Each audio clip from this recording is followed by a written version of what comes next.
Okay बेटा, now we are talking about the spring wood and autumn wood. आपकी इसके बारे में बात कर रहे थे। देखो बेटा, आपका स्प्रिंग वुड जो होता था, नाम से समझ में आ रहा है स्प्रिंग वुड है, तो ये कब बनेगा? स्प्रिंग सीजन में बनेगा। ऑटम विंड कब बनेगा? आपके ऑटम सीजन में बनेगा, विंटर टाइम में बनता है।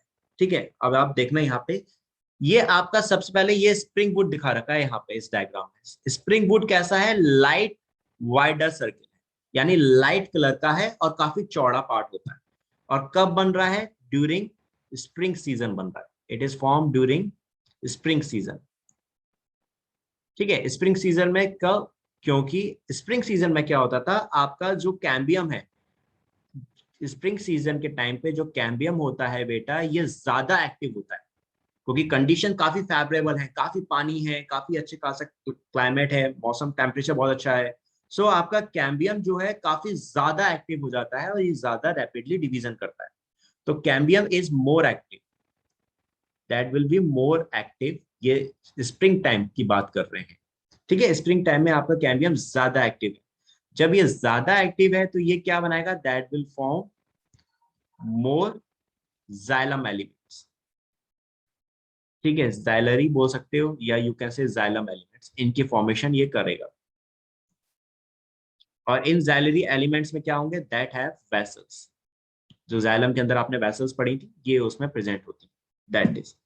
ठीक है, अब ज्यादा बन रहा है तो ऑब्वियसली यहाँ पे जो इनकी कैविटी है वो कैसी हो जाएगी? काफी वाइडर हो जाएगी, क्योंकि जाइलरी एलिमेंट ज्यादा बन रहे हैं।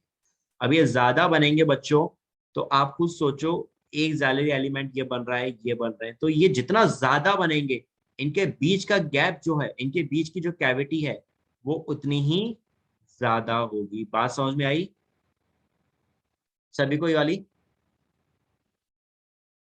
अविनाश, आराधना, आशीष, वर्षा, प्रभजोत, ये वाली बात समझ में आई? देखो, कोई चीज जितनी ज्यादा बनेगी, वो स्पेस उतनी ज्यादा घेरेगी कि नहीं घेरेगी? उतनी ज्यादा स्पेस ऑक्युपाइड करेगी, सीधी सी बात। और जितनी ज्यादा स्पेस यस ऑक्युपाइड सर। करेगी, मतलब भाई उसका एरिया उतना ही ज्यादा बढ़ रहा है, यानी उतना ज्यादा वाइडर हो रही है। अब क्लियर हुआ? तो आपकी स्प्रिंग वुड कैसी होती है? ज्यादा कैम्बियम एक्टिव है, तो इसलिए ज्यादा सर जाइलरी एलिमेंट्स बन रहे हैं। इसलिए इनके बीच में कैविटी कैसी हो गई? ये लाइट पार्ट जो देख रहे हो, जिसको मैं ब्लू कलर से दिखा रहा हूं, ये काफी वाइडर हो जाता है। क्लियर ना बात बच्चों सभी को? Avinash? Yes sir. Okay Prabhjot, okay Ashish बेटा, आप सभी को क्लियर नहीं वाला कंसेप्ट? ठीक है, ठीक है, गॉट इट। तो ये आपका कब हुआ? स्प्रिंग टाइम पर हुआ, जब जाइलम आपका ज्यादा बना। क्यों? क्योंकि कैम्बियम ज्यादा एक्टिव था, इसलिए एरिया भी काफी चौड़ा हो गया, काफी वाइडर हो गया, कैविटी ज्यादा वाइडर हो गई। लेकिन अब आपके ऑटम की बात कर रहे हैं, ऑटम सीजन यानी विंटर की बात कर रहे हैं, we are talking about that. आपका उस टाइम पे क्या हो गया? जाइलम लेस एक्टिव है, that is during winter. During winter, अब विंटर के टाइम में आपका कैम्बियम जो है ये लेस एक्टिव है। अब कैम्बियम लेस एक्टिव है तो क्या हुआ? आपका जाइलरी एलिमेंट कैसे बनेंगे? कम की ज्यादा?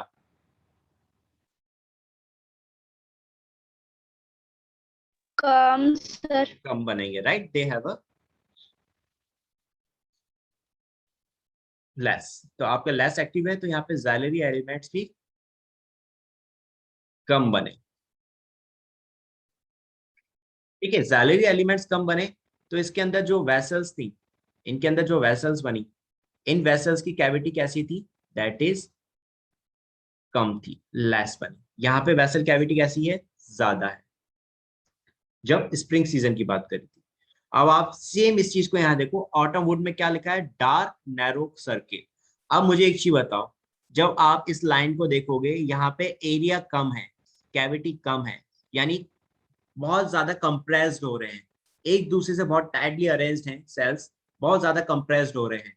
तो बेटा इनका कलर कैसा हो जाएगा? जब कोई चीज ज्यादा कंप्रेस्ड होती है तो उसका कलर डार्क हो जाता है कि लाइट होता है? डार्क। तो अब समझ में आया? तो ऑटम वुड कैसा बन गया आपका? डार्क। क्यों? क्योंकि ये कंप्रेस्ड हो रहा है, काफी ज्यादा कम बन रहा है, एरिया कम है, कंप्रेस्ड हो रहा है, तो सर्किल कैसा हो गया? डार्क। और आपका स्प्रिंग टाइम पे जब आपको प्लांट को सारी कंडीशन बहुत अच्छी मिल रही थी, तो कैम्बियम बहुत अच्छे से डिवाइड हुआ। जब अच्छे से डिवाइड हुआ तो जाइलरी एलिमेंट ज्यादा बन गए, उसके अंदर वेसल्स जो बनी, ज्यादा बन रहे हैं तो कैविटीज भी उनकी ज्यादा हो गई, यानी वो फैल गए। और जब वो चीज फैल गई यानी जैलरी एलिमेंट्स फैल गए, तो आपका जो कलर था स्प्रिंग वुड का कैसा हो गया, लाइट हो गया। अब क्लियर बात बच्चों सभी को, प्रभजोत, आराधना, अविनाश, सभी को ये वाली बात क्लियर ना? Yes sir. Yes, sir. That is, अब तो कोई डाउट, अब ये बस ये चीज समझ ली आपने, स्प्रिंग वुड ऑटम वुड समझ लिया, कॉन्ग्रेचुलेशन। बस इतना सा कंसेप्ट है। एनसीईआरटी में लाइन काफी कॉम्प्लिकेटेड दे रखी है घुमा घुमा, बट यहाँ पे आपको सिंपल वे में मैंने समझा दिया। जैलरी एलिमेंट्स बनते हैं कम जब आपका विंटर सीजन होगा, उसमें कैम्बियम कम एक्टिव रहेगा, क्योंकि एनवायरमेंटल कंडीशंस आपकी इतनी ज्यादा फेवरेबल नहीं है प्लांट के लिए। तो अब आप एक चीज से क्या समझ रहे हो, आपको एक चीज समझ में आनी चाहिए कि भाई आपका कैम्बियम जो है वो आउटर एनवायरमेंटल कंडीशंस पे काफी डिपेंड करता है। कैम्बियम की जो एक्टिविटी है वो एनवायरमेंट के ऊपर काफी डिपेंड करती है। अगर आप एनवायरमेंट की कंडीशन बहुत अच्छी हो जाए, जैसे कि आप स्प्रिंग टाइम में देखोगे बारिश वारिश हो रही है, खूब बढ़िया मौसम है, टेम्परेचर बिल्कुल सही है, मॉडरेट टेम्परेचर है, प्लांट को सारी की सारी फेवरेबल कंडीशन मिल रही है, तो उसमें प्लांट ज्यादा से ज्यादा ग्रोथ करेगा, उसकी ग्रोथ ज्यादा से ज्यादा बढ़ाएगा। लेकिन विंटर में क्योंकि फेवरेबल कंडीशंस है नहीं, तो आपकी वो गर्थ यानी जो ग्रोथ हो रही है वो थोड़ी धीमे हो जाएगी। अब क्लियर हो गया ना बात, कोई डाउट तो नहीं रहा बच्चों? Yes sir. सर हाँ अविनाश। मतलब एक ही प्लांट पे हमें दोनों टाइप के वुड्स दिखाई दे रहे हैं? हाँ, एक ही प्लांट के अंदर ना, अभी मैं एक चीज और इंटरेस्टिंग बताऊंगा इसमें। यहाँ पे तुम्हें दो तरह की रिंग्स दिख रही हैं इस प्लांट के अंदर, दो तरह की रिंग्स यू कैन सी, सभी बच्चों को नजर आ रही होगी। एक लाइट कलर की रिंग, एक तो लाइट कलर की रिंग है, राइट, और एक डार्क कलर की रिंग है। जो डार्क कलर वाली रिंग है उसको आप कहते हो दैट इज ऑटम वुड, जो ऑटम सीजन में बनी। और जो लाइट वाली वुड थी, जो लाइट कलर का पार्ट है, वो है आपका स्प्रिंग वुड, जो स्प्रिंग टाइम में बनी थी। समझे बच्चों ये वाली बात? Yes, sir. Yes sir. इन दोनों को मिला के कहते हैं एनुअल रिंग। आपकी ऑटम और स्प्रिंग रिंग जो बनी है, स्प्रिंग सीजन में स्प्रिंग रिंग, ऑटम सीजन में ऑटम रिंग, इन दोनों को मिला के आप क्या कहते हो, एनुअल रिंग कहते हो। It is called annual ring. समझना, आपकी ऑटम रिंग,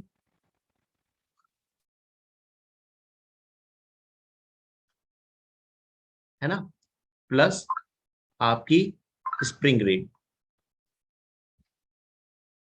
ये आपके स्प्रिंग टाइम में बनी और ये आपके ऑटम टाइम में बनी थी, एक ही साल में। ठीक है, आपका एक ही साल में स्प्रिंग सीजन आया तो उसमें स्प्रिंग वुड बन गई, और दूसरे साल में दूसरा, मतलब उसका जब ऑटम टाइम आया तो ऑटम रिंग बन गई थी। इन दोनों को आपने कलेक्टिवली क्या कहा, that is collectively called annual rings. इनको आप कहते हो एक साल में जो बनती है, और इन्हीं एनुअल रिंग्स को आप काउंट करके प्लांट की एज बता सकते हो। ये बहुत इंपॉर्टेंट है, this one is very important, NEET का ये बहुत इंपॉर्टेंट पॉइंट है बेटा। एनुअल रिंग की हेल्प से, अब आप जैसे यहाँ पे देखोगे आपको क्या दिखाई देगा, एनुअल रिंग दिखाई दे रही है, ये आपको स्प्रिंग रिंग दिखाई दे रही है, ऑटम रिंग्स दोनों दिखाई दे रही है। अब आप यहाँ पे रिंग्स को काउंट कर लो, भले आप चाहे डार्क को कर लो चाहे लाइट को कर लो, जैसे 1 2 3 4, 1 2 3 4 5 6 7 8 9 10 11 12 13 14 15 16 17 18 19 20 21 21। यहाँ पे जो मुझे रिंग दिखाई दे रही है मैंने 21 करी, हो सकता है आगे पीछे हो जाए, लेकिन ये जब 21 रिंग्स दिखाई दी तो मुझे इससे क्या पता चल गया, भाई इस प्लांट की एज है 21 साल, भाई 21 ईयर का हो गया प्लांट हमारा। आप समझ में आया? एनुअल रिंग्स काउंट करके आप आराम से प्लांट की एज बता सकते हो कि कितना साल पुराना है। क्लियर बात बच्चों? Yes, sir. Yes, कोई sir. डाउट? ठीक है ना, कोई डाउट तो नहीं रहा ना? We can No, sir. Calculate, okay बच्चों, we can calculate the age of tree, age of tree. Annual ring की हेल्प से आप ट्री की एज बता सकते हो। इसको आप बोलते हो बेटा दैट इज कॉल्ड डेंड्रोक्रोनोलॉजी। इस चीज को आप बोलते हो डेंड्रोक्रोनोलॉजी, दिस इज कॉल्ड। ठीक है, what is dendrochronology? That is when you count the age of plant या tree with the help of their annual rings, then it is comes into dendrochronology. कोई डाउट तो नहीं रहा ना? सबको अच्छे से कंसेप्ट क्लियर? अब चलो ठीक है बेटा। Yes, sir. Sir? Clear. हाँ ठीक है बेटा, गुड। सर बोलो बोलो अविनाश। सर स्प्रिंग और ऑटम सीजन को छोड़ के बाकी अगर कोई भी हम लोग देखे सीजन, तो उस टाइम सर ग्रोथ मतलब लगभग सेम ही रहती है। हाँ, उस टाइम लगभग ग्रोथ सेम ही रहती है। देखो आप एक चीज बता, सिंपल सा एक कंसेप्ट समझना अविनाश, सारे बच्चे। बेटा अगर आपको मैं सारे न्यूट्रिएंट्स प्रोवाइड करूं, सपोज करो आप छोटे से बच्चे थे जब, तो बेटा जब आपको ग्रोथ, आपको अच्छी खासा न्यूट्रिएंट मिला था, तो आपकी बॉडी ने बहुत जल्दी ग्रोथ करी कि नहीं करी थी? एक टाइम पीरियड तक बहुत अच्छी खासी ग्रोथ कर ली, राइट। उसके बाद फिर आपके अंदर ग्रोथ रुक गई। लेकिन आपके ऐसा नहीं कि आपको न्यूट्रिएंट्स नहीं मिले, न्यूट्रिएंट्स तो आपको अभी भी मिल रहे हैं, लेकिन एक ग्रोथ रुक गई है। अब मैं अपनी बात करता हूँ, अभी तो आप लोग खैर उस एज में हो कि जहां पर आप में ग्रोथ होगी। मैं अपनी बात करता हूँ, मैं आज की डेट में ऐसा थोड़ा ना कि मुझे न्यूट्रिएंट नहीं मिल रहे, मेरा खाने नहीं मिल रहा, मुझे पीना नहीं मिल रहा, सब कुछ है मेरे पास, मैं खा पी रहा हूँ, लेकिन मेरी ग्रोथ नहीं है, क्योंकि मेरे अंदर लिमिटेड ग्रोथ थी, बट न्यूट्रिएंट मुझे मिलता रहा। लेकिन प्लांट्स में क्या हुआ कि न्यूट्रिएंट दिए प्लांट्स को, लेकिन एक ऐसा टाइम पीरियड आया प्लांट की लाइफ में, ठीक है, दैट इज स्प्रिंग टाइम, जब उसने न्यूट्रिएंट्स को सबसे अच्छे से यूज किया। न्यूट्रिएंट तो थे उसके पास, क्योंकि प्लस वहां पर उसको क्या हो गया, एनवायरमेंटल जो फैक्टर थे उनका भी उसको क्या मिल गया, सपोर्ट मिल गया। वहां की क्लाइमेटिक कंडीशन इतनी अच्छी हो गई, इतनी फेवरेबल हो गई कि प्लांट को ग्रोथ करने के लिए ज्यादा चांसेस मिल गए, उसका कैम्बियम ज्यादा स्पीडली क्या करने लग गया, ग्रोथ करने लग गया। लेकिन ऐसा नहीं है कि सिर्फ स्प्रिंग और ऑटम में ही उसने ग्रोथ करी थी, वो बाकी सीजन में भी ग्रोथ कर रहा है, लेकिन उस सीजन में उसकी ग्रोथ इतनी ज्यादा नहीं हो रही जितनी की स्प्रिंग टाइम में हो रही है। अब क्लियर बात अविनाश? यस। और सर उस टाइम अगर कैम्बियम का ग्रोथ हुआ और जाइलरी एलिमेंट्स फॉर्म हो रहे हैं, तो सर उसके भी मतलब वो जो भी रहते हैं, तो वो हम लोग स्प्रिंग और ऑटम में मिला देते हैं, हाँ, हम सिर्फ जो ग्रोथ रहती दो है। ही रिंग बोलते हैं यहाँ पे, सिर्फ दो ही रिंग काउंट करते हैं बच्चे, एक होता है स्प्रिंग और एक होता है ऑटम। उसके अलावा कोई और रिंग यहाँ पे नहीं बनती हुई हमें दिखती। ग्रोथ होगी लेकिन कोई रिंग नहीं दिखेगी आपको, ये रिंग आपको सिर्फ इन्हीं दो टाइम में ही दिखेगी बनते हुए। अब क्लियर? यस। चलो, चलो बच्चों, तो ये आपको आज आपने स्प्रिंग भी समझ लिया, आपने ऑटम भी समझ लिया कि क्या होती है। Just write down all this points now, फटाफट लिख लेते हैं। सबसे पहले आपका एक चीज कि आपकी जो कैम्बियम की एक्टिविटी होती है, मैं थ्योरी नहीं लिखवा रहा हूँ, मैं सिर्फ पॉइंट्स बता रहा हूँ, जल्दी जल्दी लिखो इनको। जो आपकी कैम्बियम एक्टिविटी होती है, ये किस पे डिपेंड करती है? आपकी कैम्बियम एक्टिविटी जो मैंने अभी आपको बताया, आपके एनवायरमेंटल फैक्टर पे डिपेंड करती है, that is control by environmental factors. Environmental factors आपकी कैम्बियम एक्टिविटी को कंट्रोल कर रहे हैं, ठीक है। अब जैसे कि अभी आपने देखा, यहाँ पे एनवायरमेंटल फैक्टर आपने दो चीजों में ले लिए, कंसिडर कर लिए, एक स्प्रिंग टाइम में और एक आपने ऑटम टाइम पीरियड में, यहाँ पे आपने इसको कंसिडर करा। तो सबसे पहले during spring season,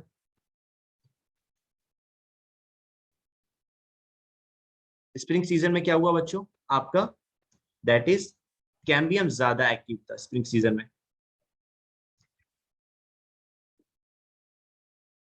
that is more active.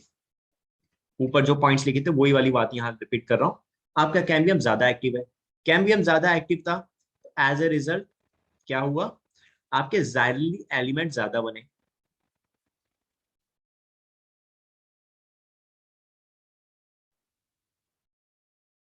That will form मोर, ये ज्यादा बन गए, जाइलरी एलिमेंट ज्यादा बने, तो इनके अंदर आपका जो वेसल्स था,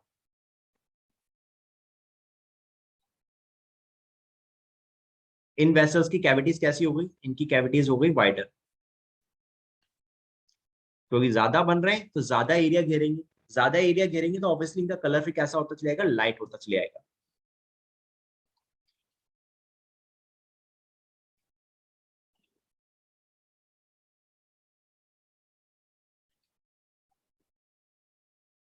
ठीक है, कैविटीज वाइडर थी, तो दैट हैव लाइट कलर, इनका कलर कैसा हो गया, लाइट हो गया, क्योंकि कैविटीज कैसी हैं, वाइडर है। सिंपल सा कंसेप्ट है, लॉजिक को लगाते हुए चलो, ठीक है, दैट इज। तो इनको आपने क्या कहा, दैट इज कॉल्ड, जो आपकी वुड बनी, इसको क्या कहा, that is called spring would. इसको आपने नाम रख दिया स्प्रिंग वुड, या आप इसको कह सकते हो अर्ली वुड, क्योंकि ये पहले बनी, ये पहले बन रही है, तो इसको आपने नाम रख दिया अर्ली वुड या स्प्रिंग वुड, स्प्रिंग सीजन में बनी थी, लाइट कलर की है, डायग्राम में आप समझ गए। अब आपका इसका दूसरा पार्ट दैट इज विंटर में क्या हुआ।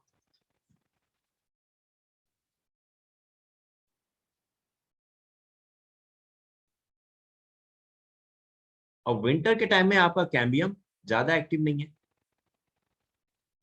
That is less active, come active है, तो आपका एज ए रिजल्ट जो जाइलरी एलिमेंट्स थे वो कम बने।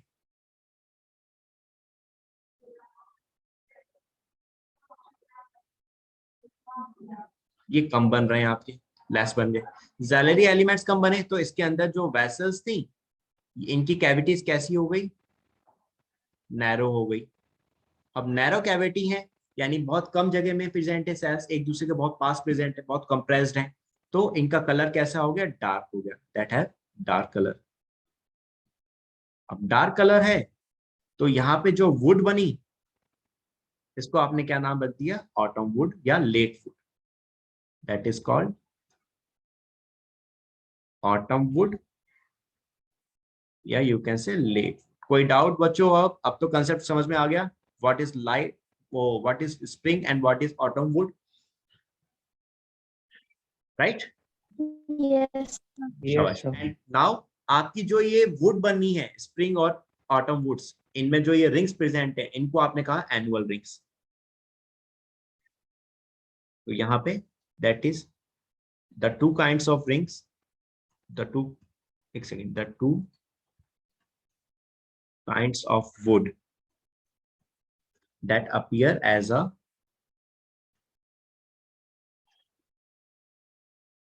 alternate concentric ring, alternate concentric rings form an annual ring। इन्होंने आपस में मिलके क्या करा दिया, इसको आपने एनुअल रिंग कह दिया, एनुअल रिंग, ठीक है। और इसकी हेल्प से आप क्या कर रहे हो, इसकी हेल्प से आप एक प्लांट की, एक ट्री की एज को पता लगा रहे हो, that is used to estimate the age of tree, ठीक है। और इस पॉइंट को जब आप एज पता करते हो तो इसको कहते हो डेंड्रोक्रोनोलॉजी। आशीष बेटा, आपको क्लियर हुई वाली बात?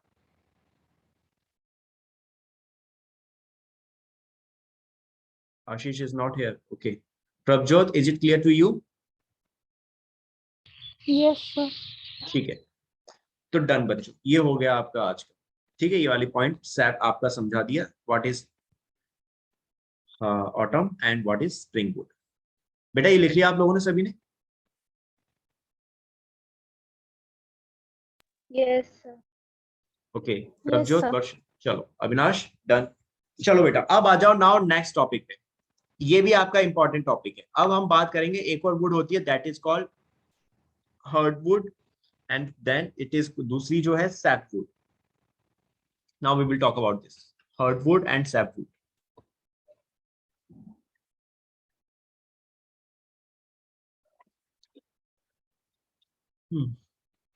Write down heading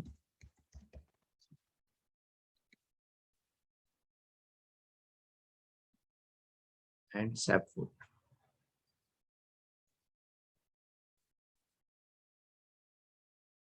जैसे आपने अभी ऑटम और स्प्रिंग वुड देखा बेटा, वैसे ही सेम यहाँ पे आपकी हर्ट और सैपवुड होती है, दैट इज।